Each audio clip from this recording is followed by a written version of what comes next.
Okay, thank you for coming. I'm Doris Wise Montrose, President of Children of Jewish Holocaust Survivors. Our speaker tonight, Martin Sherman, has titled his talk, Why a Limousine? Wait, that's not the title. Martin, what's the title? The Limousine Theory of Israeli Politics, How it Works and Why It Doesn't. The Limousine Theory of Israeli Politics, How It Works and Why It Doesn't. Okay, didn't copyright. And he promised to provide the answer in the course of his lecture. I'm sure that we will not only be enlightened by his answer, but also entertained in getting it. Time and again, right-wing parties who promote a hawkish agenda win elections in Israel, but soon after taking office, they adopt the failed policies of the dovish left-wing predecessors. The Limousine Theory offers an explanation for the paradox of politics in Israel, where repeatedly the parties elected to power not only discard the platform on which they were elected, but act to implement the very policy rejected by their voters at the polls, despite the fact that it has shown to be a disastrous debacle. Dr. Martin Sherman served for 7 years in operational capacities in the Israeli defense establishment. He was a ministerial advisor to Yitzhak Shamir's government and lectured for 20 years at Tel Aviv University in political science, international relations, and strategic studies. He was the first academic director of the internationally renowned Herzliya Conference and is the author of 2 books and numerous articles and policy papers on a wide range of political, diplomatic, and security issues. He was born in South Africa and has lived in Israel since 1971. Dr. Sherman is currently involved in an endeavor to establish an independent policy center, the Israel Institute of Strategic Studies, and I'm sure he'll talk about that a little bit. It is an honor to be hosting Dr. Sherman again during his visit to Los Angeles and to hear his wise words and message. There are only a handful of people like Dr. Sherman who not only get it, but also have the courage to say it. We here in America would like to think that his words will go directly to God's ear and from there to the leadership in Israel. It is with great pleasure I introduce Martin Sherman.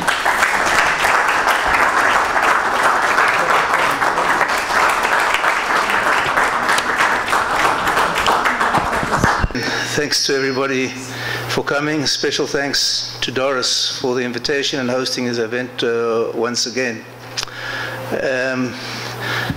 Despite the somewhat light-hearted title of the presentation, I think it touches on perhaps the most crucial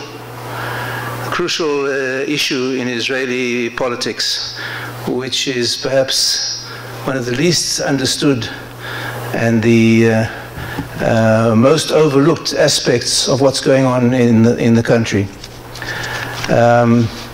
Now, the evening won't just be light entertainment, because I always have this dilemma. Of deciding whether I should entertain or inform and educate. And unfortunately, as a rather dour individual, I normally come down on the side of trying to inform and educate. Some of my good friends told me that I tend to overuse the use of PowerPoint presentations, and they're probably right. However, I do feel as a person, I'm a visual person, and I think the visual accompaniment helps people remember the message, which is more important than remembering the messenger. So let's begin. The title, The Limousine Theory, the Israeli political system, how it works, and why it doesn't. Now, why a limousine? Well, because in a limousine you have a driver in official uniform and a smart cap, and he holds the steering wheel, and sometimes he turns it left, and sometimes he turns it right, and sometimes he presses on the accelerator, and sometimes on the brakes. So the uninformed observer might actually think that he's in control, and he determines the destination of the vehicle. But of course he doesn't. It's the people sitting in the back seats who determine the destination. Now, you can change the driver, but you won't change the destination, because the destination is determined by the people sitting in the back seat behind the shaded panes. And unless you address that problem, nothing makes sense in Israeli politics. So, without a firm grasp of this theory, the Limousine Theory, it's impossible to understand a number of dramatic events. For instance, you can't understand why Israel shows such techno and tactical brilliance, but such strategic imbecility. You cannot understand why hawkish parties regularly win elections, but on winning elections adopt the failed policy of their defeated dovish adversaries. You cannot understand why, despite repeated failure, the concessionary policy of political appeasement and territorial withdrawal is not discredited and certainly never discarded. And you can't understand why the Israeli establishment is not embracing and leveraging the support of the millions, hundreds of millions of evangelical Christians as a strategic asset, both politically and diplomatically. And none of those things make sense unless you understand the Limousine Theory of politics in Israel. So, the question we have to grapple with is how it is that time after time Israeli voters end up with a government that adopts precisely the policy that during the elections it urged them to reject. For instance, if we look at Israeli politics, from 1977 to 2005, there were approximately 28 years. In 1977, the Likud party came to power on a platform of Greater Israel. In 2005, the Likud withdrew unilaterally from Gaza in stark contradiction to its electoral pledges. In those, as I said, in those 20 years, for 20 of them, the Prime Minister came from the ranks of the Likud. As you can see, Begin, Shamir, Rabin, Sharon. So the overwhelming majority of years during that period, the Prime Minister came from the ranks of a party that had a declared position against territorial concessions. When the Likud came to power, not only was the whole of Sinai under Israeli control, but no one talked about evacuating the Jordan Valley, dividing Jerusalem, or pulling out of the Golan. Today, although the Golan has somewhat been taken off the agenda, these are all part of the mainstream discourse. We saw Rabin elected on an array of hawkish nays and affecting dovish yays in Oslo. We saw Arik Sharon, who was elected on firm opposition to unilateral withdrawal, and then imposed unilateral withdrawal in the disengagement. We saw Bibi Netanyahu being elected on a promise to avoid a Palestinian state, and then embracing a Palestinian state in his 2009 Bar Ilan speech. So you have the puzzling paradox of Israeli politics. The right wing keeps winning elections, but apparently never gets into power. So who is imposing this failed agenda on elected politicians? Because if you look at the paradox whereby the right keeps winning elections but never gets into power, this must mean there is some external source of influence that's imposing outcomes on the system that are completely different from the outcomes you would expect from the unhindered operation of the system. So there are a number of explanations: international pressure, coalition pressure, or some inexorable wisdom of the left that makes the repudiation of dovish policies inevitable. But none of these really hold water on closer examination. If we look at the issue of international pressure, for instance, Oslo. Oslo wasn't the product of international pressure. Neither was the disengagement. These were both Israeli initiatives, dishes cooked up by Israeli chefs and served by Israeli waiters. There wasn't coalition pressure either, because there was no pressure from inside the coalition. Now, I don't know if you know these gentlemen. These were people. The one behind here is Gulen Segev, who here is sitting between two policemen because he's been arrested. And the other guy was someone called Alex Goldfarb. These are people who deserted far right-wing parties, were basically bribed by Yitzhak Rabin with ministerial portfolios and voted for the Oslo agreements. So there was no pressure from inside the coalition for these measures. In fact, the coalition had to be artificially extended by doubtful measures. The same thing with Arik Sharon, who handed out all sorts of political goodies to intellectual giants like Gila Gamliel, and obviously by intellectual giants I mean dwarfs. So coalition pressure cannot explain the adoption of these processes either. As you can see here, there was no pressure from inside the coalition. In fact, some of the coalition members actually resigned. So what about the wisdom of the left? Well, we've seen that the left have been wrong about everything, disastrously wrong. Here we have some iconic left-wingers. Yossi Beilin.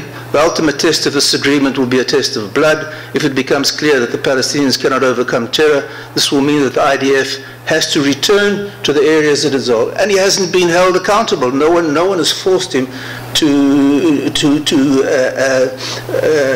justify his statement, which is a failing, of course, of the right wing. Amos Oz, the minute we leave South Lebanon, we will have to erase the word Hezbollah from our vocabulary, because the whole idea of the state of Israel versus Hezbollah was sheer folly from the outset. It most certainly will no longer be relevant when Israel returns to international northern border. Really? And you can see this was from an article somewhat oddly titled "Try a Little Tenderness" in 2000, and we know what's happened since then with the Hezbollah. And even Yair Lapid, who then was a media icon and today for some reason has become a political success and today is serving as the Minister of Finance, claimed that the disengagement is our last chance to live normal lives. So the left wing have been wrong as well. So it's not international pressure, it's not coalition pressure, and it's certainly not some intrinsic wisdom of the left wing. So, who and why? Who has the ability and who has the motivation?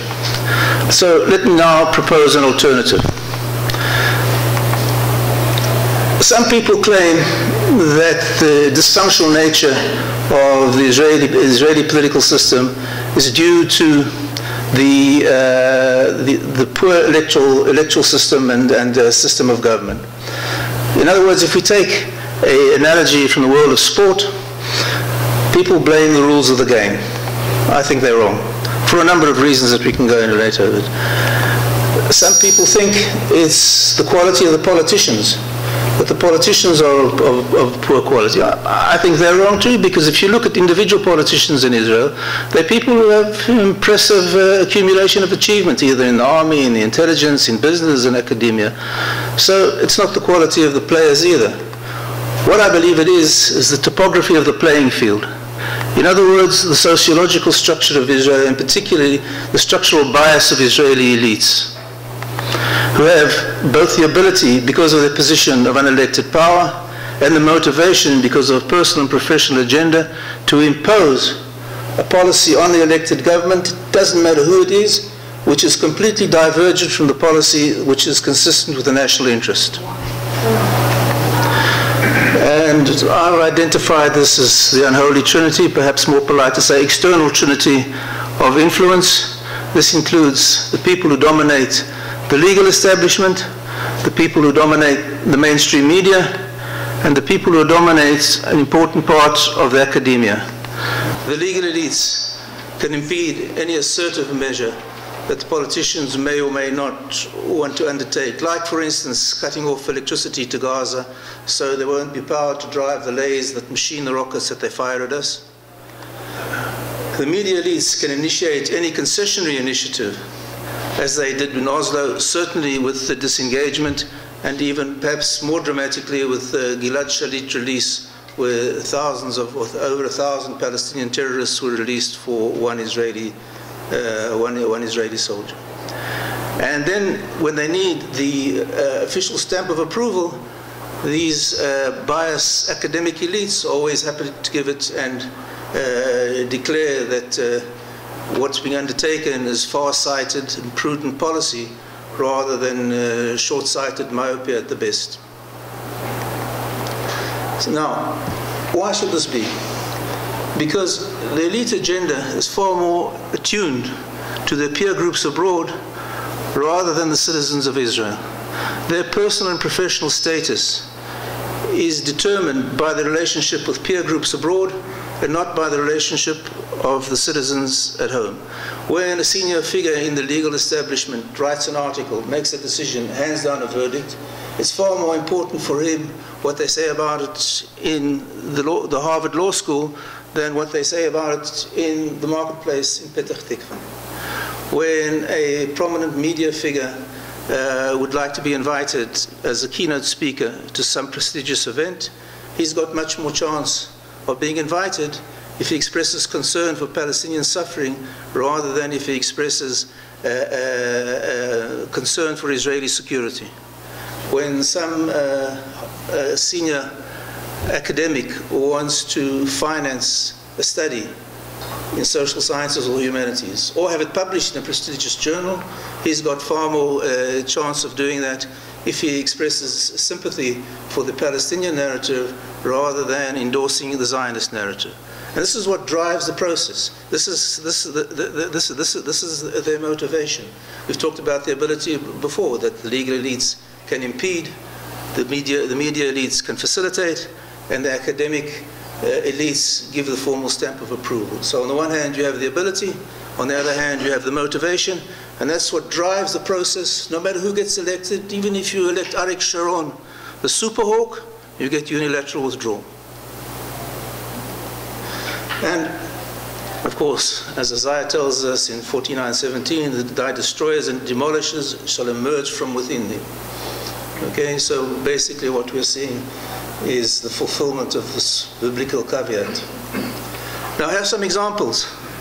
Fania Oz Salzburg, Amos Oz's daughter, on the day of the flotilla, when Israeli commandos had to use lethal force to prevent themselves from being disemboweled, literally being disemboweled, Fania Oz Salzburg said, "I'm ashamed of my country." The almost unanimous condemnation of the Israeli response to the 2010 flotilla is spot on. Now, and she wrote something very similar the next day in a prominent European blog. Professor Eyal Gross, Tel Aviv law professor, Israel is a society where the shooting at children of the others is a norm. Now, why he said this is because there was a shooting incident in a homosexual club in Tel Aviv. And so he's taken this and demonized the whole of Israel, where homosexuals in Israel are probably, Tel Aviv is known as the gay capital of the world. The IDF has led the way in integrating homosexuals into the military. So this is, and by the way, Palestinian homosexuals flee the territories to find refuge in the alleyways of Tel Aviv because they get murdered in Palestine. So this is the kind of image that Israeli elites are putting out. This you probably know about because this is a quote from an LA Times editorial. No, sorry, the next one will be Professor Oren Yiftacher from Ben Gurion University. Palestinian shelling from Gaza should be perceived as a prison uprising suppressed with terror by the Israeli state. This is Gidon Levy, well-known critic of Israel. Israel's violent responses cross every red line of morality and international law. What began yesterday in Gaza is a war crime. This was cast lead.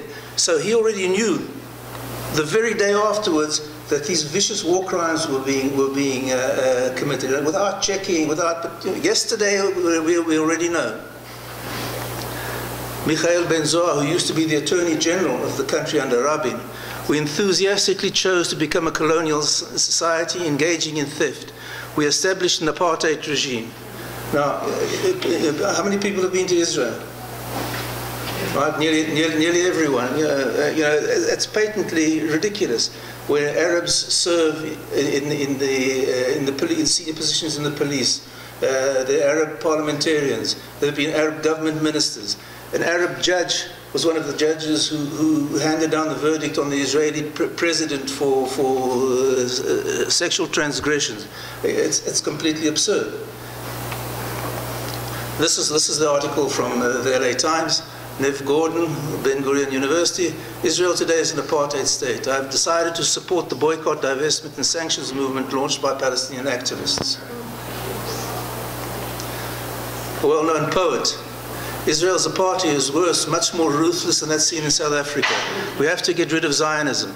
What lies behind Zionism are interests and a huge army hungering to justify its existence. Akiva Eldar was just retired, fortunately, from Haaretz.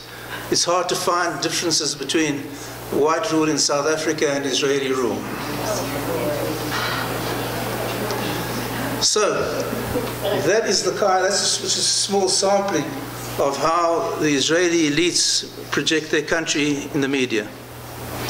So, let's have a look at the plausibility of what I'm saying, that it's basically these elites who determine the discourse, and the discourse determines the political realities. Here's a book written, it's called Towards Juristocracy, a book published by Harvard University Press, by the way, which talks about the Supreme Court is losing its credibility as an impartial arbiter in Israeli society. And minorities, normally radical left-wing groups, have come to realize that arrangements made in majority decision-making arenas can be often overturned by a hostile Supreme Court. And most important, as a result, the court and its judges are increasingly viewed by a considerable portion of the Israeli public as pushing forward their own political agenda. In other words, the court is being seen by a Canadian academic, by the way, as being completely biased in one direction.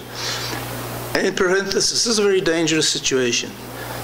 Haifa University, hardly a bastion of the hard right in Israel, has had a decade-long study of the confidence that the Israeli public has in the judiciary. Overall, only 1/3 of the Israeli public have confidence in the courts, and half in the Supreme Court. And the Supreme Court, that's been eroded from 80% in a decade. This is a really dangerous situation, because if you lose your faith in the formal justice system, you start looking for alternative justice systems, and the door is wide open for Don Corleone. And Marianne Slaughter, who was head of the international school at Princeton, tells us about these international peer groups and why they're so powerful. Because they're trans-border organizations. And the loyalty of the peers are to the peer groups and not to their own domestic citizens. This was from a speech at the Herzliya conference. Now, how many people understand Hebrew? Well, okay, that's not really worth playing this. I'll just play the beginning and I'll give you the relevant excerpts. This is a program on Channel 2. Channel 2 is the most popular program the most popular channel in Israel. This is a announcer, Nissim Mishal, who had a very popular political talk show called Mishal Cham, which is basically a play on words. His surname is Mishal, but Mishal is also survey, so it's hot survey. Okay, and he was interviewing two journalists, Ofer Shelach and Raviv Drucker. Ofer Shelach today was then a very left-wing journalist. Today he's a member of parliament with Yair Lapid's Yesh Atid party. And Raviv Drucker is a left-leaning investigative journalist. And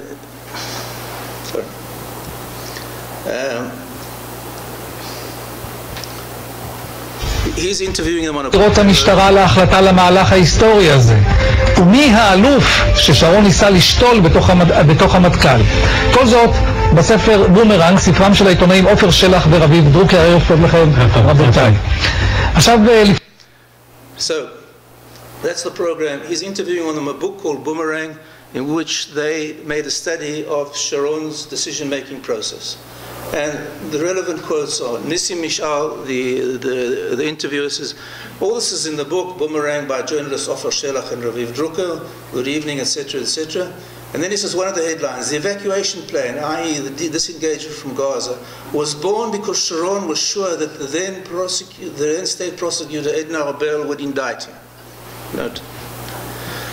And then he turns to Ofer Shelach, who now, as I said, is a member of parliament, and says, to what extent, Ofer, did the police investigation, the fear of investigation by Edna Arbel in the background, and his fear of being indictment influence this historic decision regarding the disengagement?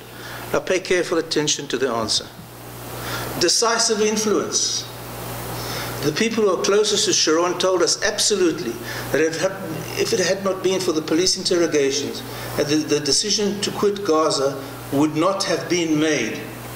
Now that's really quite stunning, because basically what Sharon was trying to do was offer the legal elites, the left-leaning legal elites, a sacrificial lamb, offer them a withdrawal from territory in order to extricate himself from his legal difficulties, and he had good reason to believe that this would work, because senior journalists like Amnon Abramovich, who is the senior commentator on Channel 2 Friday Night News, the most popular news program in the country, and people like then David Landau, who was editor of Haaretz newspaper. Abramovich said publicly, we must treat Sharon like an etrog, like a lime wrapped in cotton wool, until the disengagement is effected. After that, we'll see. David Landau gave a specific directive not to publish negative material on Sharon until the disengagement had been completed for the greater good. So you can see how the legal establishment influence and the media influence are dovetailing in order to create political realities. So the corruption of the Israeli political electoral system. What should happen is that the party platforms, which determine electoral results, which determine the elected incumbents, and which determine the policy decisions. But what happens is that the unelected civil society elites, who influence and seek approval of their peer groups abroad, who have completely divergent interests from those of the parties, and they basically impose their agenda on the elected incumbents, and so we get completely different policy decisions, which are divergent, completely divergent, and sometimes completely opposite to what the party platforms specify. So there's really no need to win the elections in Israel to rule the country. And that's why a small, electorally insignificant group can impose its worldview on the political realities. Here you have a list of NGOs in Israel. I won't go through all of them, but these are heavily financed by foreign sovereign entities. Some of them up to 75% of their budget, which makes them, by American standards, foreign agents. But they still have access to the Israeli legal system. So what happens? You have the judiciary. The judiciary can't initiate anything, but they can hear motions presented by these NGOs. So these NGOs are financed by foreign sources, heavily by the European Union, which gives them the ability to do two things. A, to challenge government policy legally in the courts, and to run high-profile media campaigns which influence public opinion. And that's how they manage to force governments to do things that they weren't elected for.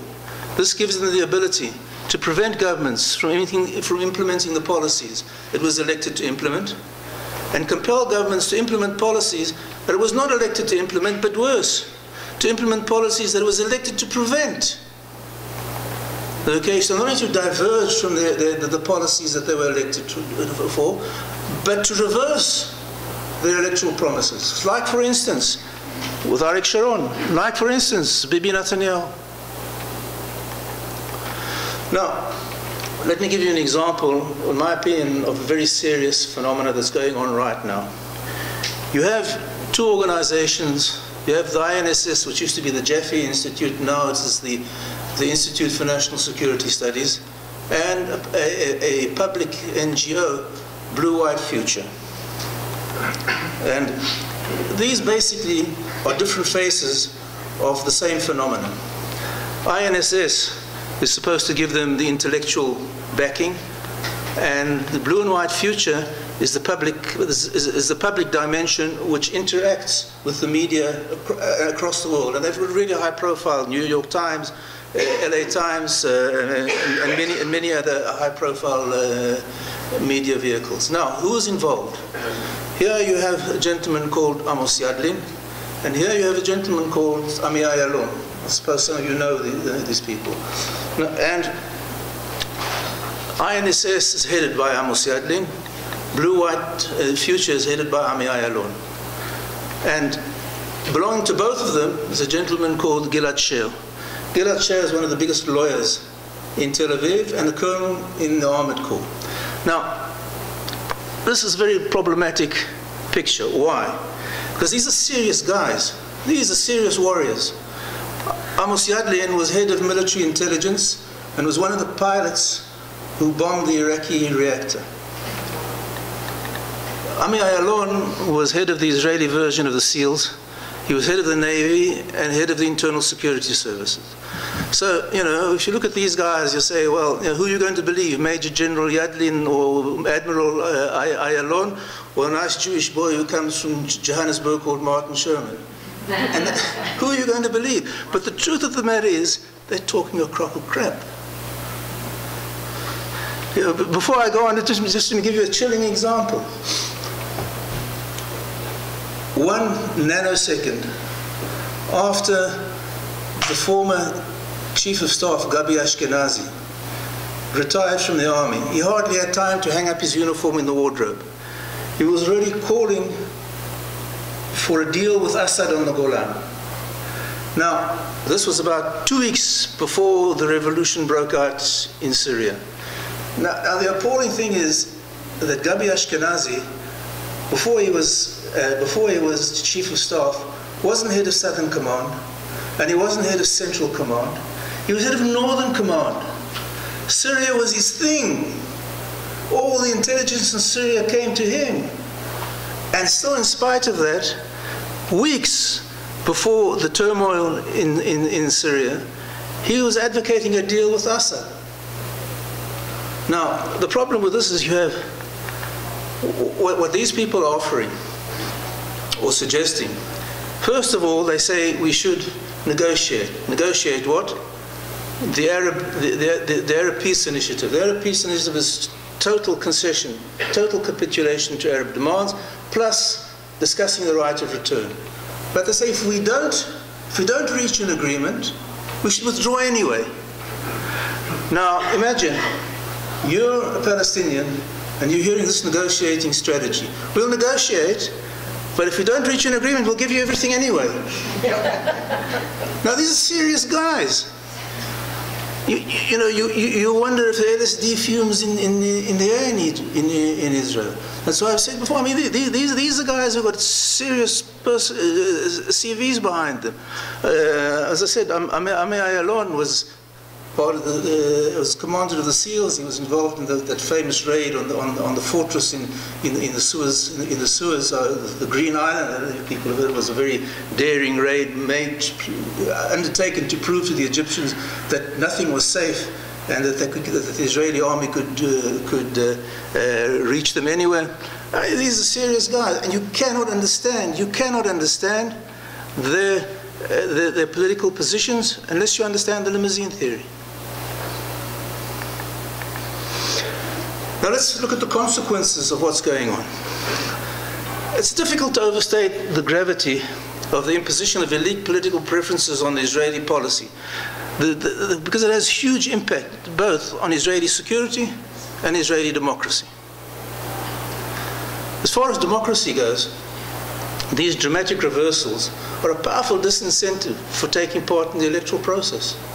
Because what's the point of voting if you vote for someone and you get precisely what was rejected?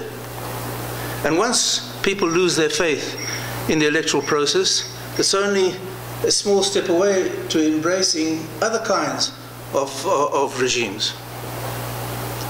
Now, with regard to security, this prevents Israel from presenting its case and creating understanding, because if you're afraid to present the Palestinians as they really are, no one understands your policy.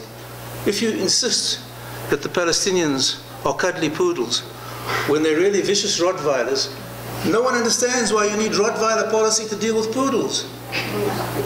And I had a conversation with Yoaz Hendel, who was then Bibi Netanyahu's media advisor. And I said to him, Yoaz, unless Israel presents the Palestinians as they really are, and Palestinian society as it really is, a cruel, backward, brutal society that suppresses their women, represses the homosexuals, oppresses their political dissidents, no one understands why you need the policies you need. And he says, yes, you're right, but if we do that, there'll be no peace process. And so basically, you can't tell the truth because you'll be undermining the peace process, and so you're prisoner of process.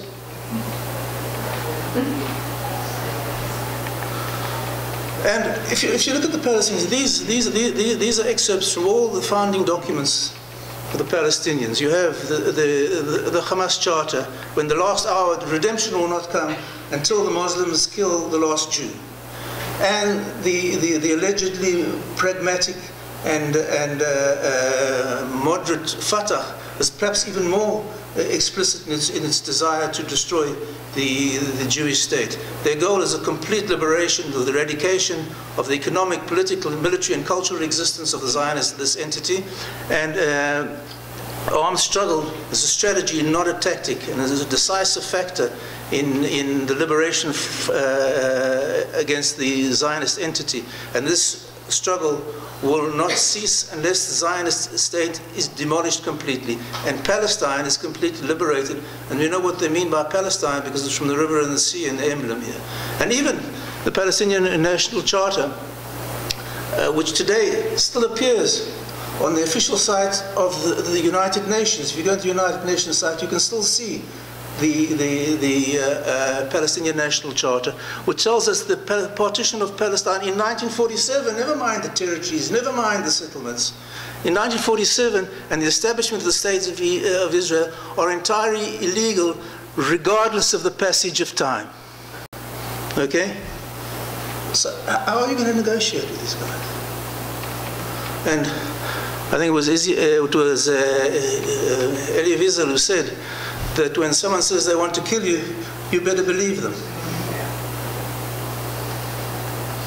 Now, I want to show you a short video. I think some of you have seen it. This is in English, just to explain the consequences of what's happening and how this pathology has taken hold of the discourse in I call it a pathology, not lightly.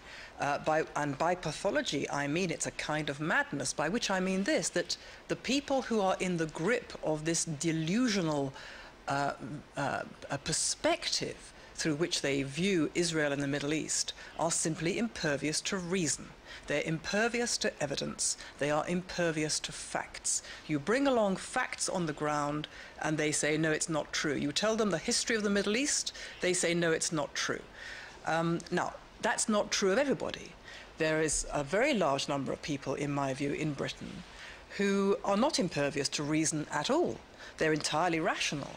But unfortunately, the discourse they hear day after day, week after week, from the media, from the intelligentsia, from politicians across the political spectrum, from the universities, from their teachers in the universities, all tells one story. It's a story which turns truth and lies, justice and injustice, victim and victimizer in the Middle East on their heads. But the problem is this: there is no alternative discourse that they hear. There is virtually no media outlet that tells the truth about the Middle East. Are you saying, Ms. Phillips, that Israel is defenseless? Israel has made itself defenseless over the years. Made itself? Yes. There is a serious problem, as I've just described, among the Western intelligentsia, among the British media, political class.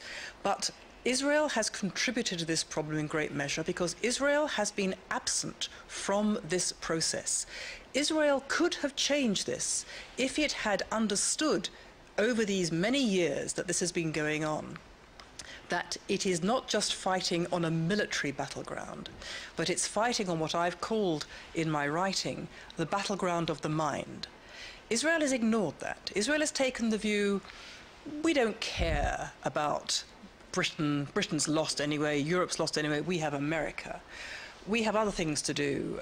We have many more things to concern us, and we are not in the business of having to defend ourselves and our existence. Well, unfortunately, they have vacated the battleground to the other side. What about what we call in Israel, in Hebrew, Israeli hasbara? Israeli hasbara is a joke. Joke? An absolute joke. Israel is completely outclassed and outmaneuvered on a battleground it doesn't even understand it is on. It doesn't even have the basics of proper Hasbara. It is simply nowhere. The Arabs, the Palestinians, the Muslims have organized for years. They've put money and thought and intelligence and shrewdness behind this. They understand that the way they could win against Israel may not be a military route. They've been frustrated in that over the years, as we all know. They've understood very well there's a weakness in Britain which they could exploit, that they could mount a kind of psychological warfare by which they would do two things.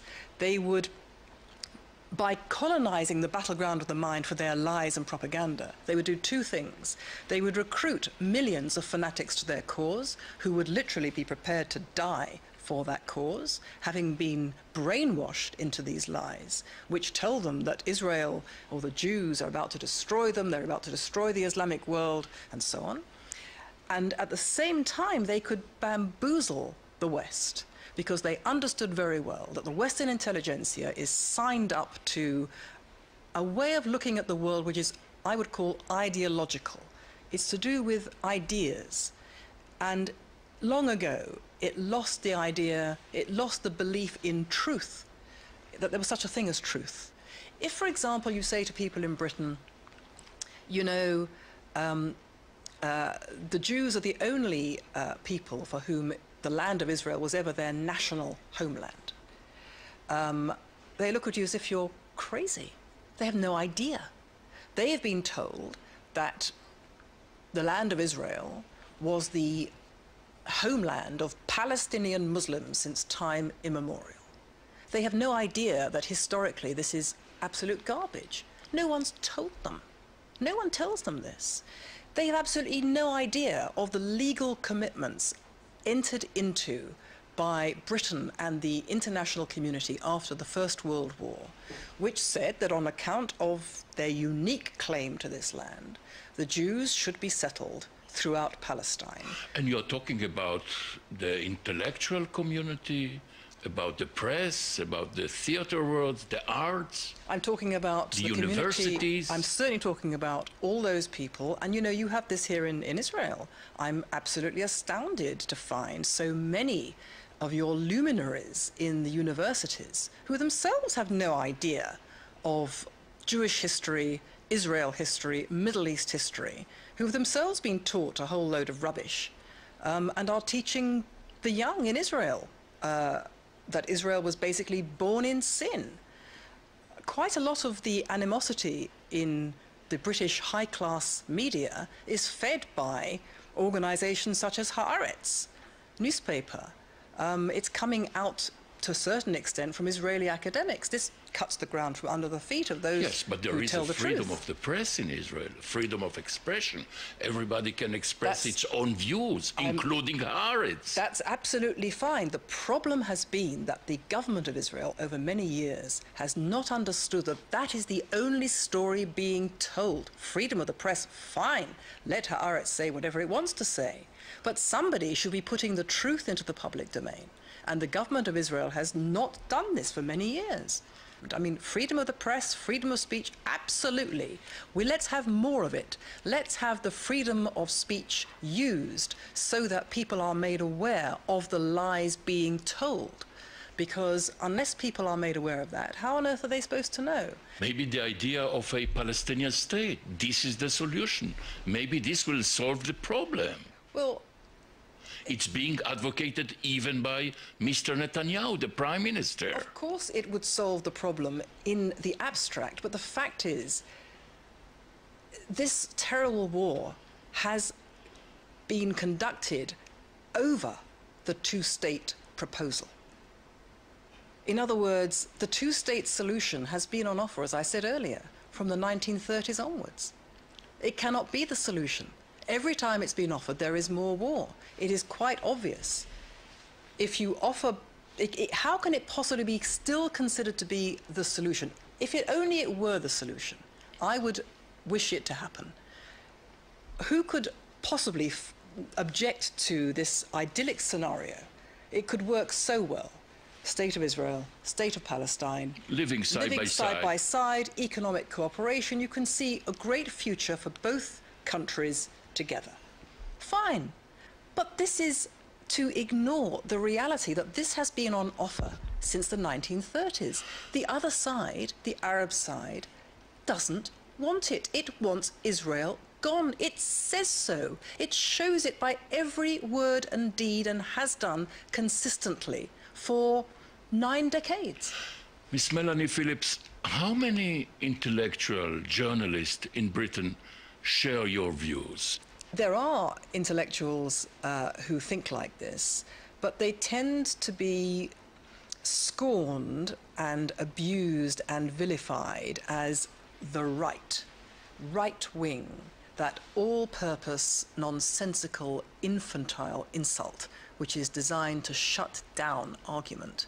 There is nothing remotely right-wing about standing up for truth against lies, justice against injustice, freedom against those who would snuff out freedom and human life. Nothing right-wing about that at all, but this is the label hung around the necks of people like myself. And believe me, it has a very chilling effect on people, because you can lose your professional livelihood, your chances of promotion, you lose your friends. It's not something that people will willingly embrace. Miss Melanie Phillips, thank you very much indeed. Thank you. Thank you.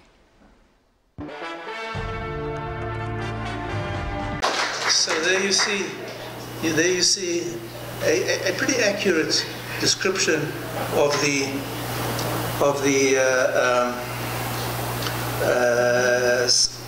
syndrome that I was trying to describe earlier.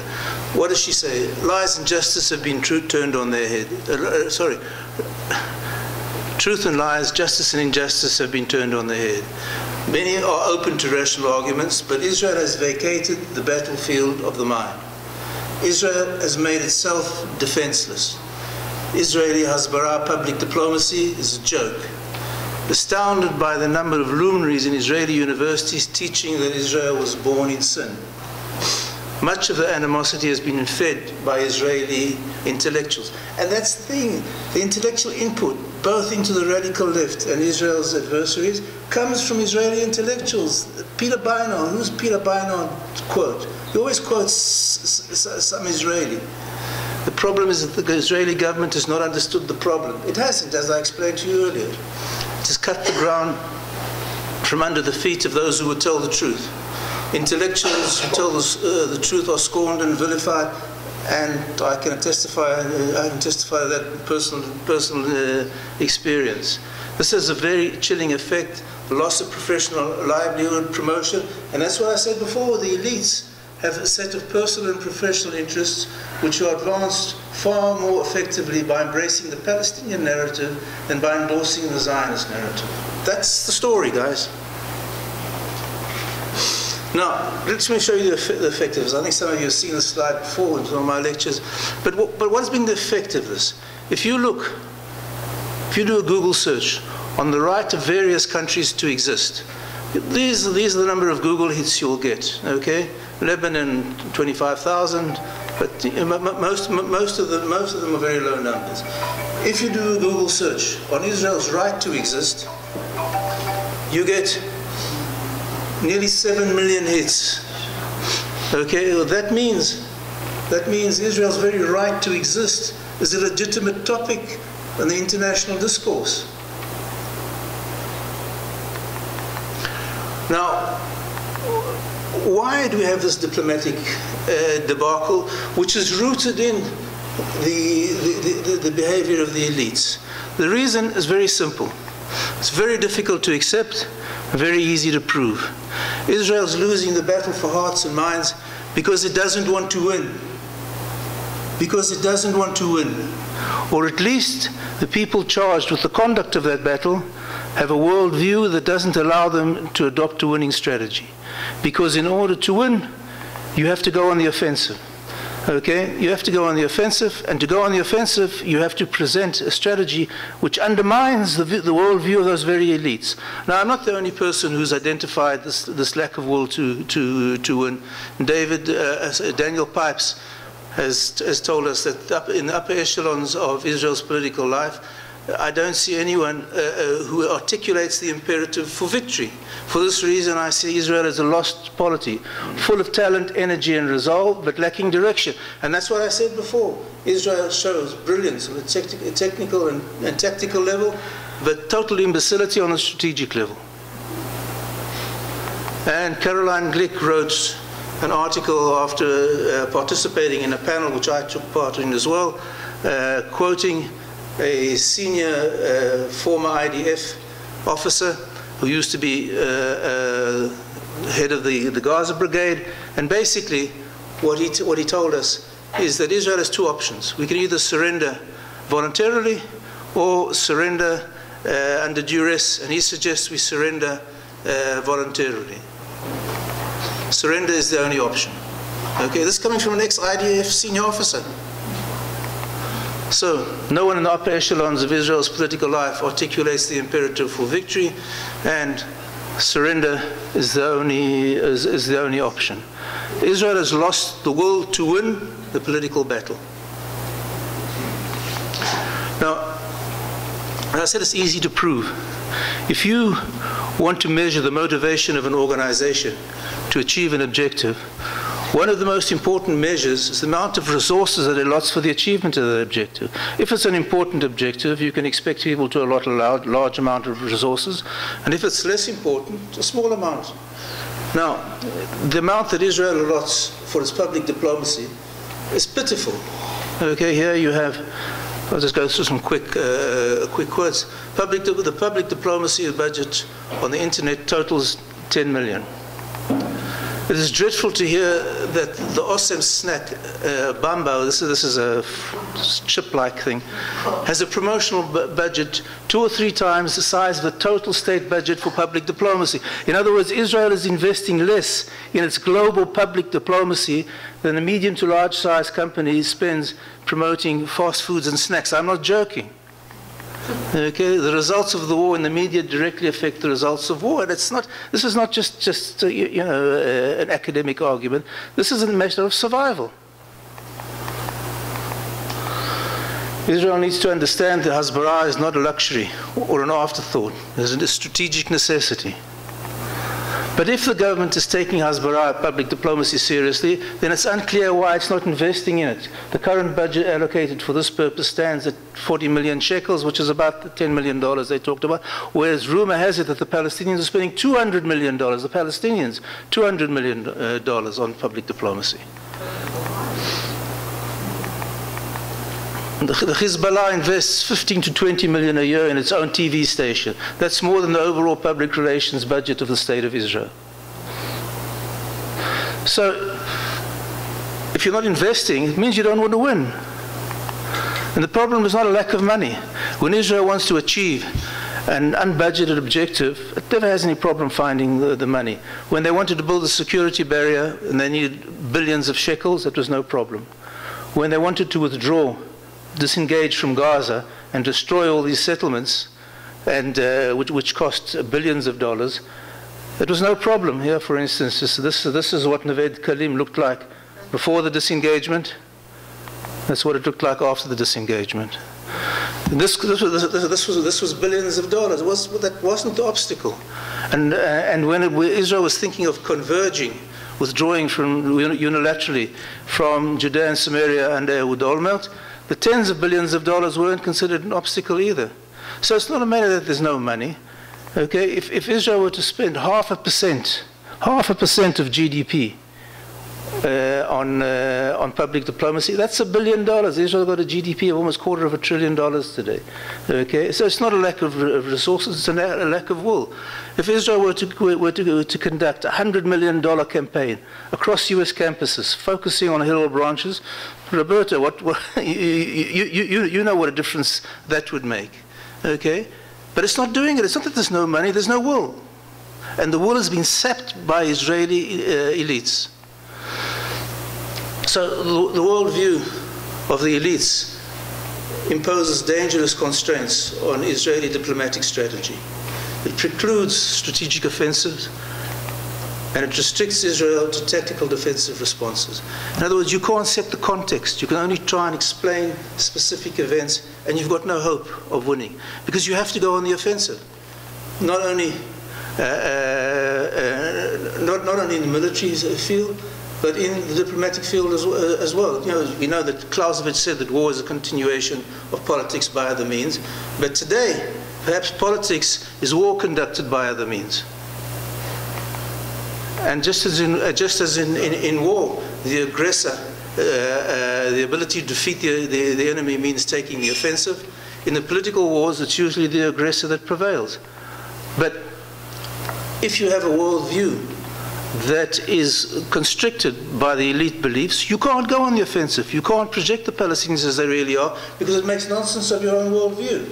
And Professor Eitan Gilboa, who's an expert on public diplomacy, explains the seriousness of this debacle. The lack of an adequate PD program has significantly affected Israel's strategic outlook and freedom of action. Okay? And this will be detrimental to its ability to survive in an increasingly intolerant world and hostile world that thinks sacrificing Israel's vital interests, or even the state itself, would be a small price to pay for ending the global confrontation between the West and Islamic fundamentalism. Think Iran and the current policy going on at the UN. Okay, this is a very close parallel what's going on now with the soft policy towards Iran. So the only remedy for this thing is to change the backseat occupants. If you don't do that, it doesn't matter who you elect. It doesn't matter who you elect. How do you? Sorry? How do you? With great difficulty. You need to promote, in place, and empower new elites. But to do that, first of all, you have to identify, to diagnose the problem, to accurately articulate the problem. Because I don't believe that you will convince most of the elites to change their mind and admit error. What you have to do is get their flock to desert them and discredit them. And to do that, you have to set up a theater of engagement in where new elites can engage the old elites in front of the old elites' audience and show that they have a better case, a superior case, both morally and substantively. So there's an urgent need to set down a nucleus around which alternative elites can coalesce and raise a banner around which the hitherto hesitant can rally. And basically that's what I'm trying to do, guys. If you look in the envelope, you'll see that is the focus of my effort. Now, I don't know if I'm the best person in the world to do it, but someone has to do it. And unless you do that, the country, the limousine, will continue in the same direction. It doesn't matter who's holding the steering wheel. It doesn't matter who's holding the steering wheel. And basically, my 501c3 is dedicated to the preservation and propagation of joint values shared by the USA as embodied in the Constitution and the Zionist movement as reflected in Israel's Declaration of Independence. And I think the words of Louis Brandeis echo this objective quite well. Let no American imagine that Zionism is inconsistent with patriotism. Multiple loyalties are objectionable only if they're inconsistent. Every American Jew who aids and advantages the Jewish settlement, even though he feels that neither he nor his descendants will ever live there, will likewise be a better man and a better American for doing so. There's no inconsistency between loyalty to America and loyalty to Jewry. And that's basically the central theme of my 501c3. This is going to be a Herculean task. It's not an easy thing to do. But if you'll allow me to inflict my usual summary of the talk, the French say, la victoire, elle est comme Dieu. C'est en quoi elle existe. In other words, victory is like God. If you believe in it, it exists. In the Zionist version of that is, if you will it, it is no dream. And someone recently said, yes, we can. But just not to leave you on too light a note, there's an ominous converse to this. In other words, im tiltzu en zo agada. In other words, if you will it, it's no dream, is all very well. But if you do not will it, it is indeed a dream. Im lo tiltzu en zo agada. Unless you believe in Zionism, it will turn out to be a fleeting dream. Thank you.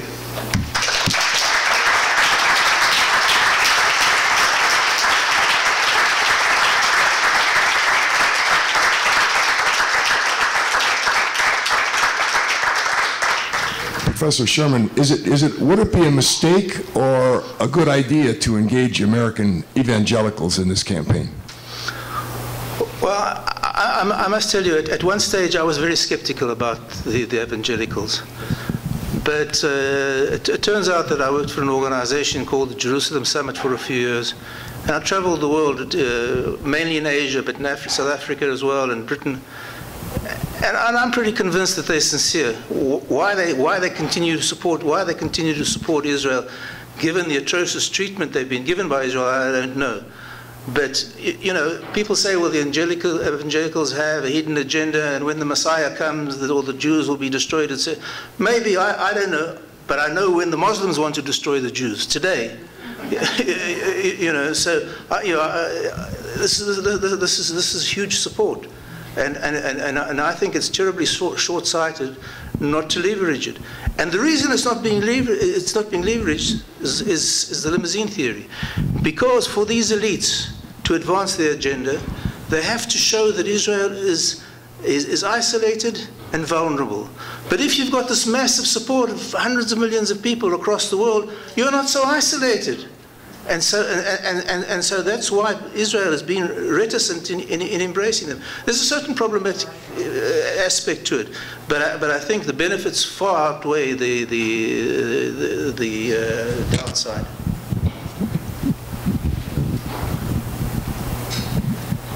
Professor Sherman, I'm over here. In talking with people in Israel, what I hear is they feel they have never been safer because of technology, and that the world has always been against them, and therefore none of this matters, that the Arabs understand that technologically they can take them out anytime they want. So that this is words and they are safe and none of this matters. How would you respond to that?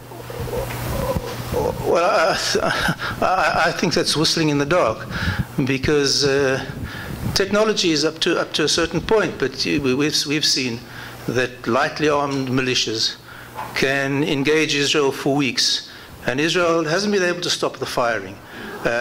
You now have the Iron Dome, which is partially successful. I'm not a great fan of the Iron Dome, to tell you the truth, because up until now, it's been used to defend the Palestinians more than the Israelis. And what do I mean by that? That if Israel didn't have the Iron Dome, they would be forced to take the territory from which the Palestinians are fighting. Now, the Iron Dome sort of gives this illusion that we can more or less handle the situation without taking the territory, which is simply not true. Now, if you look at the amount of ordnance that the Hezbollah has accumulated, it's huge. You know, after Tzipi Livni's incredibly stupid handling of the end of the Lebanese war, before the Lebanese war, the Hezbollah had 14,000 missiles. Now, reportedly, it's got 40,000 missiles. Now, the Iron Dome will be overwhelmed if there's a coordinated attack from Gaza and from Lebanon, and certainly if you vacated the Judea and Samaria, the Iron Dome can't cope with that. And even now, I mean, in Chinese and Indian publications, I've seen articles written about developing primitive multiple warheads for the Qassam rockets. In other words, instead of shooting a 15-pound charge, they'll have a spring mechanism that releases 5 kilogram charges just before the Iron Dome intercepts it. And, you know, if a 5 kilogram charge falls on your head, it, you know, can do a lot of damage. And so then for every Qassam rocket that they shoot at you, you need three Iron Dome rockets. You know, the price range between, or the price difference between a Palestinian rocket, which costs about $800 to manufacture, and a sophisticated Israeli interceptor, which costs anywhere between $50,000 and $100,000 per rocket, is a huge difference. Now, how long can you do this? The Iron Dome only has tactical logic if you use it to defend your population for a short time whilst you're taking the areas from which they're firing. Otherwise, it's just it's an illusion. And even with the Iron Dome, we've seen millions of Israelis huddling in shelters for weeks on end from rocket attacks from lightly armed militias.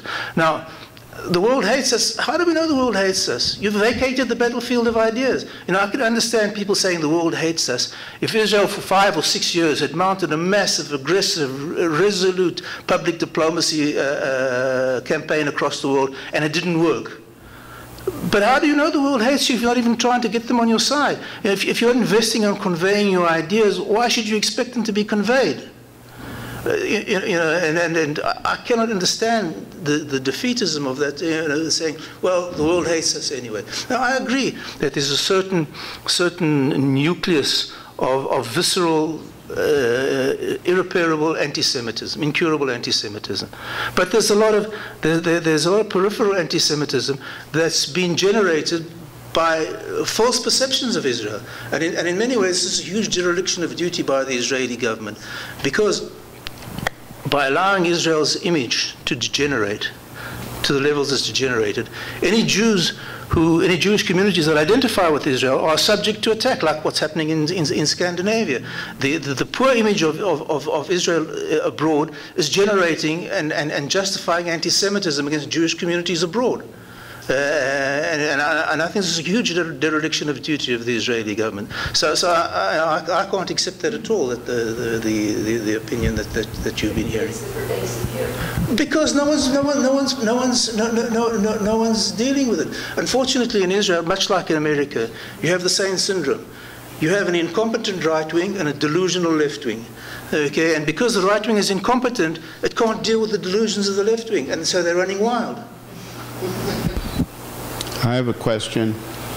The Israeli government has had, at least at the MK level, attempts to rein in European Union-funded NGOs, which is part of the elites that you're talking about. Why has Netanyahu himself deliberately blocked any legislation that could stop this? I mean, after all, these NGOs are, as you say, agents of a foreign power.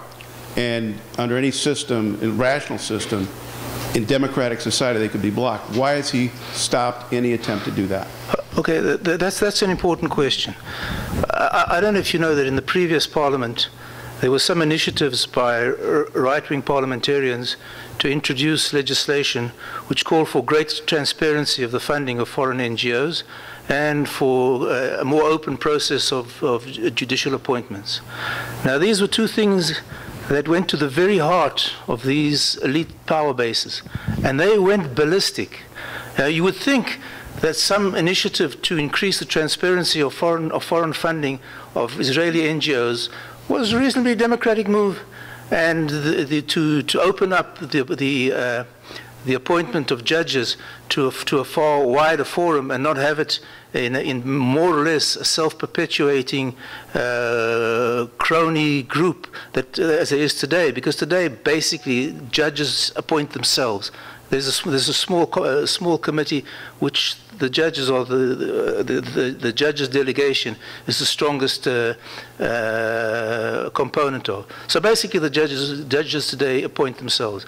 And you would think that a move to change this, given what I mentioned before, the erosion of the confidence in the Israeli population in the judiciary system, you'd think this would be something that people would embrace as eminently democratic. They went ballistic. Everybody went ballistic. This is a danger to democracy, the constraining of free speech, etc., etc. And Netanyahu buckled because he's afraid of those same elites. Because he's afraid of those same elites. That's a classic example of the Limousine Theory. These elites using their influence, using their unelected power to bend the elected polity to its will. That's exactly an example, because Netanyahu is afraid of them. He's afraid of them, the same as Arik Sharon was afraid of them, and the same as Rabin was afraid of them. You know, people have asked me, why did Rabin accept the Oslo Accord?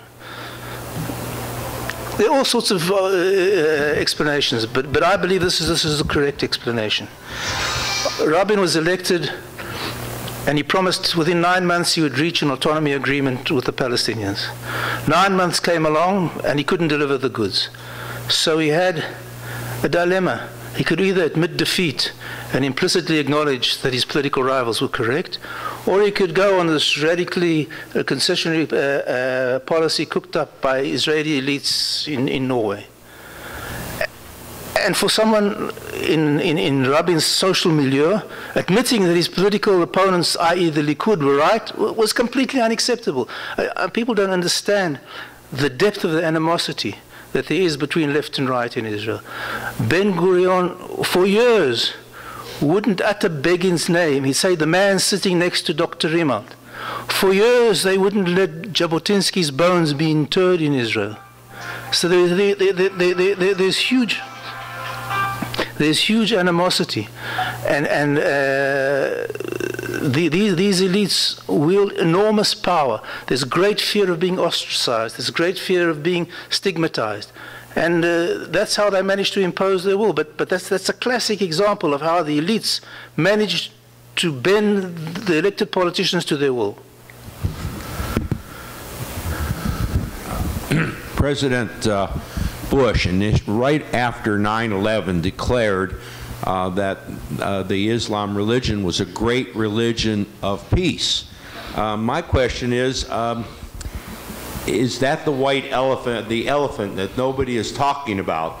Are we not fighting Nazism, a group of people who religiously believe they're superior, have a psychopathic hatred of Jews, and want to conquer land? How is this different from fighting Nazism? Thank you. Well, you know, I wouldn't argue with you about the threat of Islam. Unfortunately, people seem to be in denial as to the threat. I mean, if you look across the world today, whether it's in Nigeria, where recently 50 students were murdered, or whether it's in Sudan, or in Pakistan, or in Afghanistan. I mean, what's going to happen for Afghani women when the U.S. withdraws some of this is going to be horrendous. I agree that Islam is a threat to Western values, and I don't think people, especially in the United States and Europe, are alive to the threat. It's all very well. I mean, you know, I'm sure that there are many worthy and quality Muslims in the world, but that doesn't mean that as a phenomenon Islam isn't a threat. It has to be confronted. I think that political correctness basically has stripped us of our defense mechanism. But I'm not sure that that's the major problem in Israel, because if you look at the history of terrorism against Israel, there were people like George Habash and Naif Hawatmeh and Wadi al-Haddad who were Christians. And they were among the most bloodthirsty terrorists that there were. So I don't think it's only a religious. I mean, the religious element has become more dominant in recent years, but there's also a nationalistic element in it, because, as I say, some of the worst massacres have been committed by organizations headed by Christians. So Islamism is a huge problem. But I'm not sure that that's the major issue that's stripping Israel of its ability to respond effectively. Thank you. I'm over here.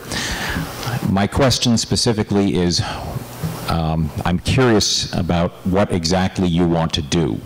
Do you want to build your own universities, your own newspapers, your own film studios completely from scratch, with the idea that these will produce the intellectuals who will then go out and tell the rest of the story, the other side of the story? What would this look like in practice, or do you have some other idea? That's a good question. And the short answer is eventually yes.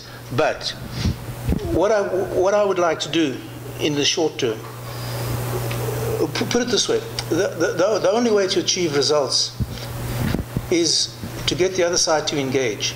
Because what happens today is the preferred strategy of the adversarial elites is to ignore you.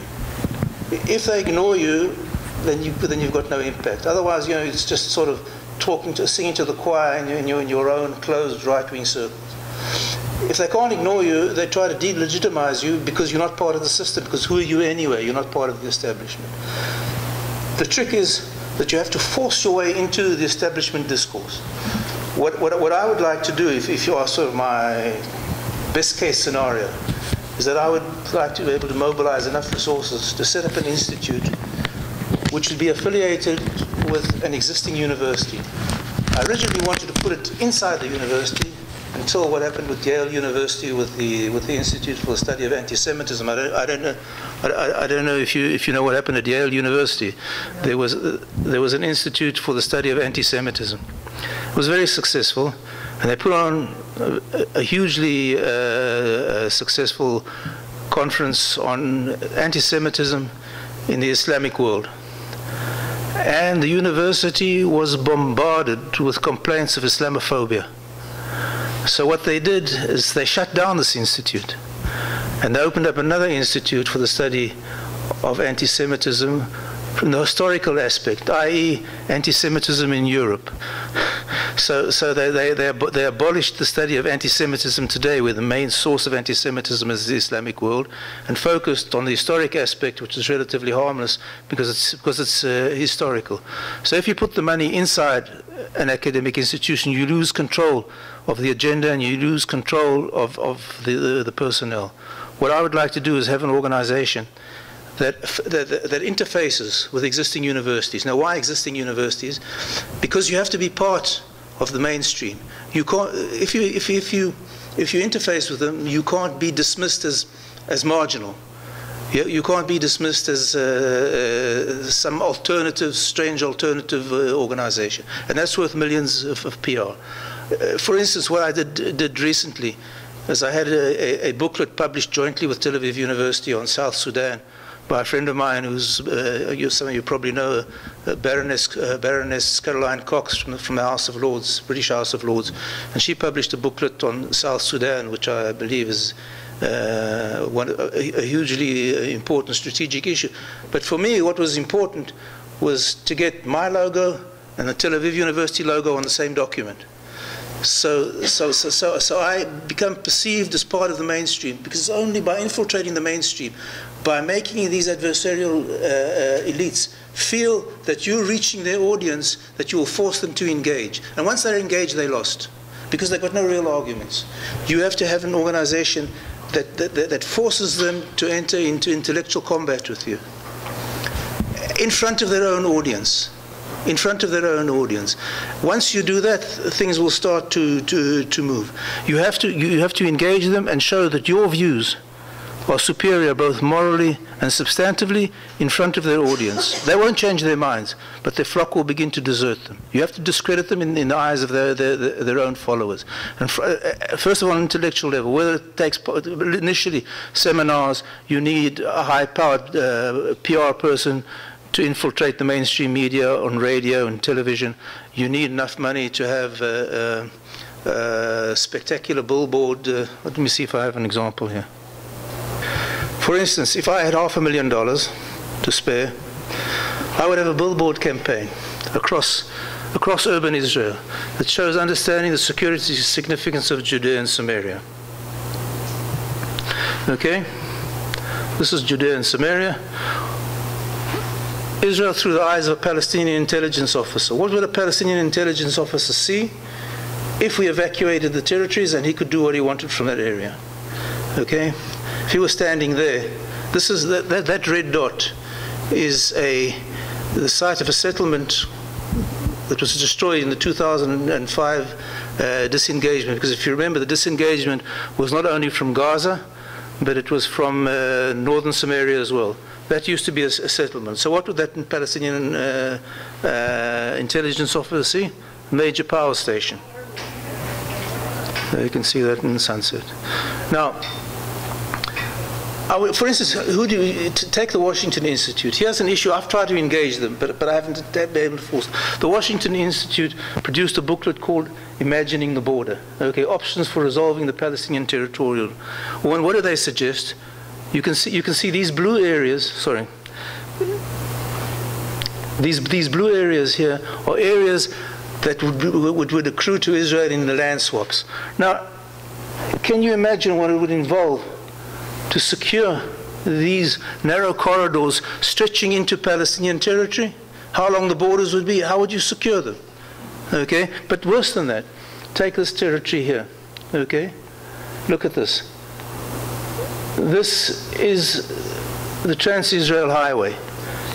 Trans-Israel Highway, abutting the projected border.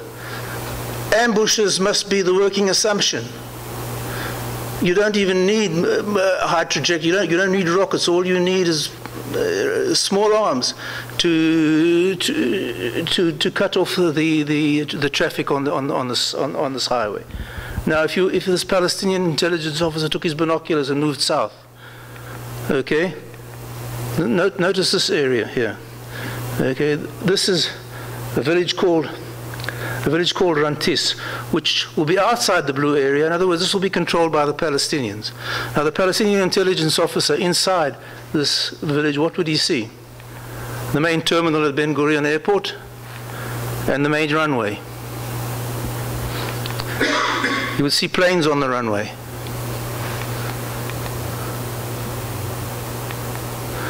This is the international terminal at Ben Gurion Airport. People who've been there know this is a long corridor that you walk down from passport control to the duty free. You can almost see the labels on the whiskey bottle. So this someone asked me about the evangelicals. I'd love to do a project with the evangelicals, having posters spread around all the parishes with this dictum. Here you have the Israeli towers, okay, the high rises in Israel. Here you have the reading power station near the Tel Aviv port where all the trendy restaurants are. This is the Tel Aviv University is about here. By the way, this is Rantis. In other words, this is taken east of Rantis, inside the Palestinian area, which the Washington Institute would like the Palestinians to control. Here you have the area of the Diamond Exchange, and here you have Ehud Barak's old apartment. So you have a line of sight from Palestine to the Minister of Defense's apartment. What are these guys smoking? Anyway, this is the kind of information that you have to force onto the public agenda. If I had $500,000, I'd have a billboard campaign across all urban Tel Aviv. Every driver in evening and morning traffic would have to force himself to contend with the idea of this is what a Palestinian intelligence officer sees. Okay, it's not religious fanaticism; it's just topography. So you need this institute would be something that would basically be a political weapon in academic guise, but it has to be adjacent to the mainstream. Professor, is it on? It doesn't seem, okay. Professor, in America, we're used to having many of our leaders be liars and traitors and fools. But when we're dealing with men like Sharon and Netanyahu, historically, who have only had courage, they've faced fire, they've risked their lives many times, and they understand the Middle East. How, within months of them entering office, do they flip? They're that horrified of an elite? I don't get that.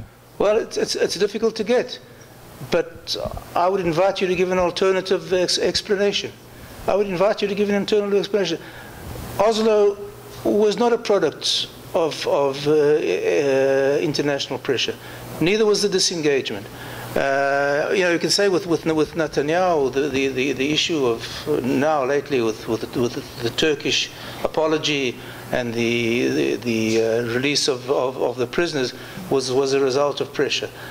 But I believe that the main issue is the fear of these elites. Take the Gilad Shalit release. Okay, that was a purely media-driven event. Netanyahu had written books and developed a whole doctrine of why you should not surrender to terrorists and bargain with them. Now, I wrote 2 articles, which were difficult for me to write because when I was much younger and thinner, I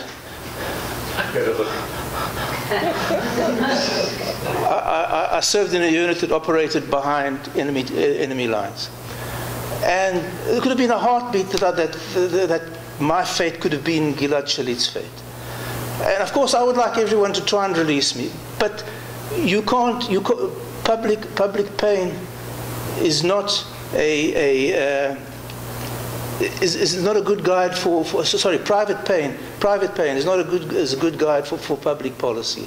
And what they've done now is create huge incentive for the next abduction.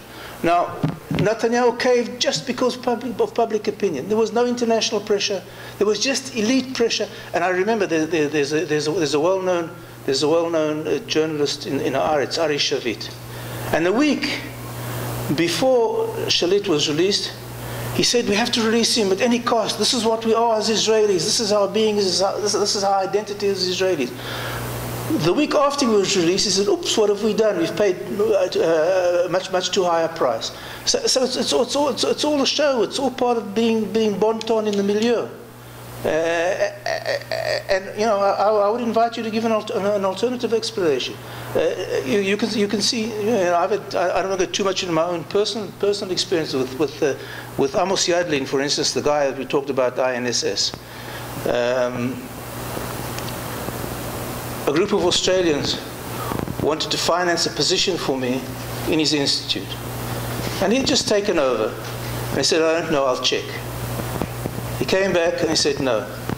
So my benefactor said, well, why not? You've got people on the left, you've got people on the left of center, you've got no one really from the right. Why not me? And they said, anyone but him. Eventually I got an appointment with Amos, and I knew who was behind it.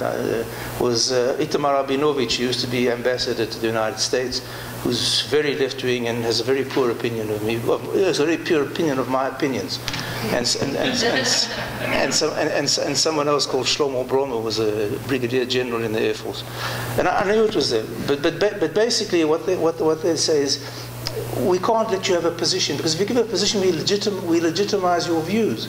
And so what you've got is a complete throttling of debate. And the only way you can open it up is by brute force, and brute force means money. Brute force means money, unless right-wing benefactors realize that they may be funding a lot of good causes. A lot of good causes, buying houses in Jerusalem for East Jerusalem. It's a good cause, but it's got no political meaning, because if it's a political decision to divide Jerusalem, those houses will be left under Arab sovereignty, whether the Jews maintain their ownership or not. You know, whether the regime there allows them to keep it or whether it confiscates them. It's got no meaning whatsoever. They're very noble projects, like resurrecting the graveyards on the Mount of Olives, or securing Jewish religious rights on the Temple Mount, or excavating the city of David. These are all great projects. I mean, what can you say? Don't do it. But they've got no political meaning. If there's a political decision, agreed by Tzipi Livni or Netanyahu or anyone to divide Jerusalem, they've got no meaning. It's been washed away. You can have many tactical victories. They'll all be washed away by strategic defeat. And that's what happened in Gaza. And can you imagine how many millions of dollars there were of donors in synagogues and recreation centers and clinics that were reduced to rubble within days? Because if you lose the ideological battle, you lose on the ground.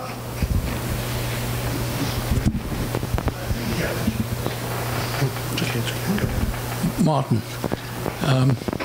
you made a lot of statements that I'm having difficulty understanding in the realities of what's happening in Israel and the Middle East right now. So, first of all, Bibi has said that the division of Jerusalem is a red line that he will not cross. So let's assume that he's not going to change on that. He's also made a similar statement about the Jordan Valley and about security and about some of the settlements.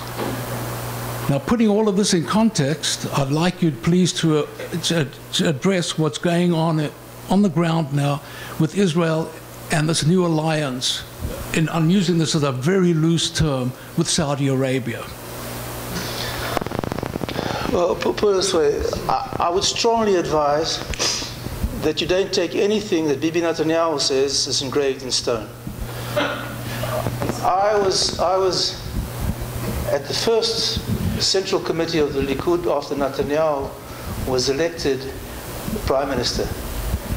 And the first words that came out of his mouth, before he said, "Good evening, ladies and gentlemen," he said, "There will not be a Palestinian state." Okay? He was elected on opposition to a Palestinian state and embraced a Palestinian state. He wrote a whole book about why you cannot surrender to terrorism, and released 1,000 terrorists. I mean, you know, I've got a lot of it. Bibi Netanyahu is an incredibly talented guy. Really, I mean, and I've written arguments, I've defended the criticism against him, because I think the criticism against Bibi Netanyahu is not fair. He's being criticized, you know, for things, him and his wife, etc., etc. And I think it's terribly unfair. The press has done a hatchet job on him. And I think he's a much better prime minister than people give him credit for. But his pay grade is foreign minister. He would be an extraordinary foreign minister. He was a brilliant foreign minister. He was a very competent finance minister. He's got a huge store of knowledge. He understands a lot of subjects, and he understands them deeply. But he doesn't stand up to pressure. Time and time again, he's caved on freezing the settlements, on apologizing to Turkey, on setting up a commission for the flotilla. You know, the fact's obvious. The bad guys try to kill our guys. Our guys defended themselves. So what's the story? You know, if you go into the site of the U.S. Navy, Central Command of the U.S. Navy conducts hundreds of non-compliant boardings between Egypt and India, not really in the United States territorial waters, for precisely the reason that the Mari Mavra was stopped, to stop the smuggling of arms, to check for the smuggling of arms. But there was no resolute defense of it. My criticism of Bibi is not that he caved on any particular instance, any particular time. But he's been in power for over half a decade. He's done nothing done nothing to put in place a methodology and a mechanism to deal with that pressure. I mean, you know, what was you surprised at this pressure? It comes with the job description. And if you look at the Israel has a huge support in the Congress, which is being eroded by its poor public diplomacy, and a 4-to-1 advantage over Palestinians in the public opinion in Israel. You want to tell me that can't be levered into political clout that would make pressure for perilous concessions by Israel politically toxic for any administration? Of course it could. And about Saudi Arabia, I mean, I've got no special knowledge about it. I can just surmise that I believe sort of the enemy of my enemy is my friend.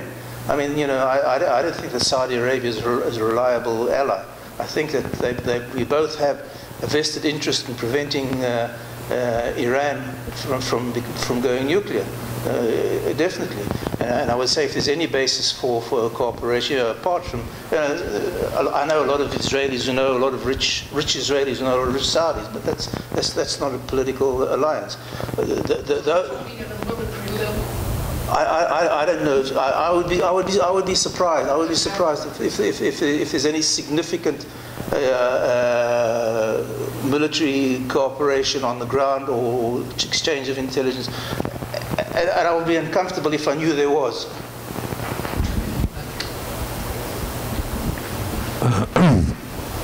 Well, first of all, thank you very much for your ops and the Jerusalem Post. I think there are quite a few people here who read them with pleasure and interest and derive some strength from them. My question, let's go back to your institute. To your institute, or to your strategic initiative. Who do you see as your natural allies, and how do you plan to attract them? Well, my natural allies, I could give you a list of academics. I mean, you know, they haven't really given me the permission to publish their names, but I can tell you who's agreed, for instance, to be on the advisory board at this stage. Baroness Cox from the House of Lords, Bibi Netanyahu's brother Ido, the former head of bureau of Netanyahu, of Shamil, a well-known journalist. That's not the problem. But sorry? That's not what I was asking in terms of demographics of Israel. Ethnic demographics, socioeconomic demographics. Who do you see as your allies? Put it this way. I believe that there's a huge market which cuts across all demographics for a Zionist doctrine that is, I would say, nationalistic but not chauvinistic, that is liberal in the European sense, not in the American sense of liberal, liberal but not self-effacing, and secular but not anti-religious. And I say this with confidence, because quite a long time ago I was a Secretary General of a party called Tzomet, and that's precisely what we did. We had what you would call a hawkish democratic doctrine, and there's a huge market for it, because what's happened today is that if you're perceived as a hawk, you're perceived as having defined policies on abortion and religion and social security, etc., etc. But there are basically three independent axes here. You have a hawk-dove axis on security and foreign affairs. You have liberal, conservative, or left or right on socio-economic issues, and you have religious and secular on faith-based issues. Now, what's happened, because in my opinion of the incompetence of the right, what's happened is if you happen to be a hawk, you're on defined size. Basically, there's no real constituency for a secular hawk in Israel. And basically, that's if you're asking for a demographic diagnostic, that's the demographic diagnostic. Secular hawks, secular, not anti-religious hawks. And I believe there's a huge political market for that. Professor Sherman, thank you for a very stimulating evening. I just wanted to get your thoughts on the question of Israel retaining Judea and Samaria. And obviously for security reasons, you make a very strong case for why they should retain Judea and Samaria. What happens as a country when you talk about population, you talk about majority of Palestinians in terms of the ability to affect the politics of the country as opposed to minority of Israelis? How do you see that playing out, and how would you approach that issue? Well, that's a whole different lecture, which I have, by the way, which is called Reassessing Palestine, what Sherlock Holmes would have said. But I have a very detailed proposal. I'd be happy to send it to you by email, but it's basically composed of three portions. The first issue begins with UNRWA. Who doesn't know what UNRWA is? Okay, well, it begins with the refugees, because you have to, when approaching the Palestinian issue, you have to avoid tunnel vision. In other words, you can't just focus on the Palestinians in Judea and Samaria and in Gaza. You have to look at the Palestinians as a whole, including the Palestinian diaspora in the Arab world. Now, all the refugees on the face of the earth were under the auspices of an organization called the UN High Commission for Refugees, except the Palestinians. The Palestinians have a separate organization called UNRWA, the United Nations Relief and Works Agency. These two organizations have different definitions of who's a refugee and different mandates for dealing with them.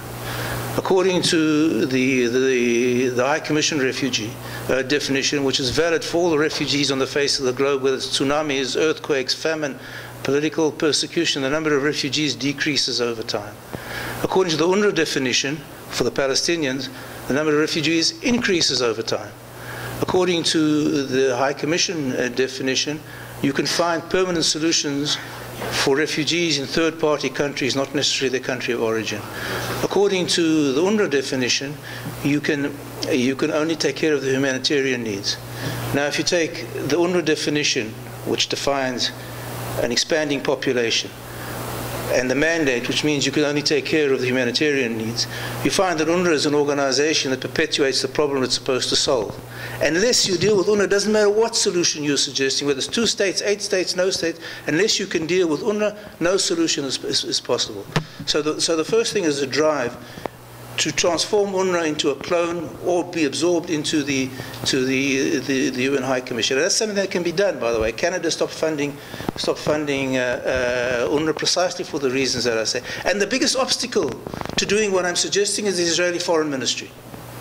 The biggest obstacle, for reasons that no one can understand. And it's becoming more and more accepted that UNRWA is an obstacle that must be removed, not only by ultra-right-wing hawks like myself. So,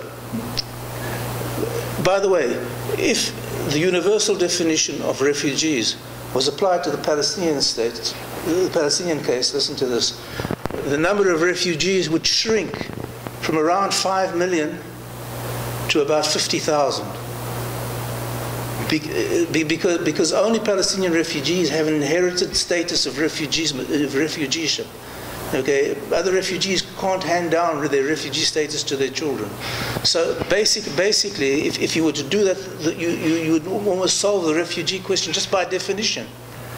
Now, if you could do, the next step is what to do about, say, the Palestinians diaspora in the Arab world. This is a huge overhang on the Palestinian issue. There must be an assertive diplomatic drive to stop the ethnic discrimination against the Palestinians in the Arab world. If you want apartheid, that's apartheid. Because there is very severe ethnic discrimination against the Palestinians in the Arab world when it comes to employment opportunities, ownership of property, freedom of movement, and citizens. And many surveys show that the Palestinians don't want the right of return. They want citizens of the country they've been resident in for decades. Okay, so the first element is UNRWA. The second element is pressuring the Arab countries to absorb these people as citizens of their own country, even using the budgets that UNRWA would have used just to perpetuate the refugee standards, to allow them to be absorbed.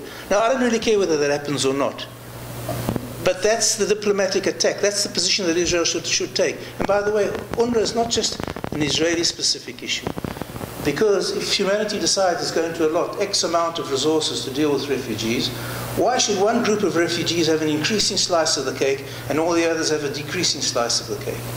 Okay, so those two, if there was an assertive Israeli initiative to demolish or dissolve UNRWA, and the United States would withdraw its funding, UNRWA would collapse, UNRWA would implode. That's completely do. But I don't really care whether that happens. That must be Israel's public diplomacy initiative. What to do now with the other Palestinians?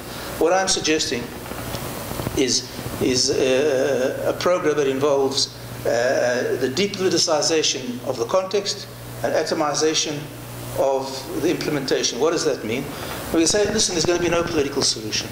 But let's assume we agree that the Palestinians are suffering a dire humanitarian situation. What we're going to do is offer directly, not through any Palestinian organization, relocation loans, generous relocation loans, to allow them to build a better life for themselves elsewhere. Now, people will say, well, they won't accept it. Well, I beg to differ, because many such studies show that there's a huge desire to immigrate, and the Israeli government is doing exactly what it shouldn't be doing by supporting the Palestinian Authority economically, instead of letting it collapse and offer the individual Palestinians a way to extricate themselves from the consequence of those collapse. They're doing exactly, they're just throwing good money after bad. Okay. Now people say, well, the Palestinians won't accept it. I say there's a lot of statistical and anecdotal evidence to suggest they will. I personally, quite some time ago, did a study, and according to that study, only 15% of the sample in which the refugees were underrepresented said that nothing would convince them to leave. Over 70% said they would. There was something with better housing, better education, financial inducements, etc., etc. Everything, something that could be translated into material benefits that would convince them to move. Now, I'm not saying that's etched in stone, but it's certainly better than some intuitive statements that they'll never leave. Okay. And universities like Palestinian universities like Bill Zayt and Al-Najah have produced studies which show that there's a wide-scale desire to immigrate, and you can see ongoing surveys show this as well, which without tangible benefits being put on the table. Now, I once suggested this to an Indian politician, and he said, this sounds very reasonable. Tell me, how many Palestinians are there? So I said, I don't know, it depends on who you ask, but, it's certainly not more than 5 million. So he said, is that all? We'll take them. And we'll take them is not just an empty statement, because let me give you an unrealistic but illustrative example. If all the Palestinians decided they want to go to Indonesia, the largest Muslim country in the world, and in this Indonesia would decide they would accept, what would be the consequence of this? It would mean that the Indonesian population would grow by 1%. Every Palestinian arriving at the gates of Indonesia would have almost 7 decades of GDP per capita in Indonesian terms, equivalent to someone arriving in America with $2 or $3 million. The Indonesian economy would get an influx of anything between $100 and $200 billion, which it sorely needs. Sounds like win-win to me. Except for the Palestinian leadership. Now people say, well, how are you going to promote this? You need to promote it. You couldn't do this today cold turkey, but you need to put it on the public discourse. It has to be presented as an alternative, as a viable alternative. People say, how much will it cost? How much will it cost in absolute terms is not really important, because the question is how much will it cost compared to other alternatives. Now the Palestinians, setting up a Palestinian state is not free either. You're going to set up this infrastructure to support a failed state. And the Palestinians want to bring the Palestinian diaspora to their state. So potentially, you have to pay from bringing a large number of Palestinians from there to here. So why wouldn't it be cheaper to take a small number of Palestinians from here to there? There are many arguments that you could put on that, but you need the resources to force and keep it on the agenda and make people answer. And funnily enough, I find that the left wing are more receptive to this than the right wing. The right wing object to giving them money. But the left wing say, yes, well, we've got no objections, but they won't do it. Let the Palestinians say no. You know, go to a Palestinian carpenter or bricklayer or plumber or electrician who, if he can find work, it's $2 a day, okay, and offer him a pile of money that he can't, that he can never dream of, and let him say no. Why are you saying no for it?